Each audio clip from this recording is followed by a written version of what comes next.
Rachel unpacked her meager belongings. The canvas bag looked pathetically small next to the provided clothes. But she carefully arranged her items. The wooden box with Sophia's photo, a worn paperback book, a notebook where she'd been writing letters to her daughter that would never be sent. A knock on the door.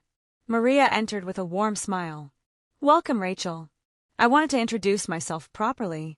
I'm Maria Rossini. I've been with the DeLuca family for 15 years. I helped raise Marco, and I've been caring for Isabella since." She trailed off. "Since her mother died?" "Yes.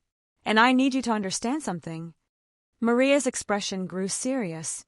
"That little girl has been broken for 18 months. I've done everything I know how to do. Therapy, routine, love, patience. Nothing helped. The night terrors just got worse. And last night, you did what none of us could. You gave her peace. It was just a song. It was more than that. It was knowing exactly what she needed, having the instinct for it." Maria took Rachel's hands. "I'm not threatened by you being here. I'm grateful. I'm too old for these sleepless nights. And Isabella needs someone who understands her grief in ways I can't." "You lost someone too," Maria continued gently. "I can see it in your eyes. That's why you knew what Isabella needed. Grief recognizes grief."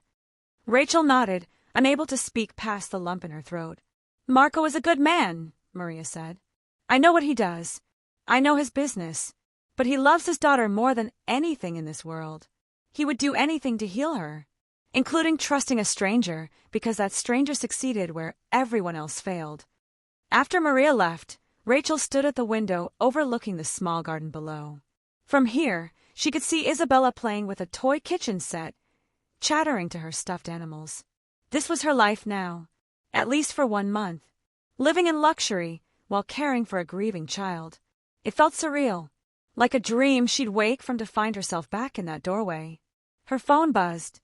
Unknown number, but local area code. "Hello, Ms. Martinez.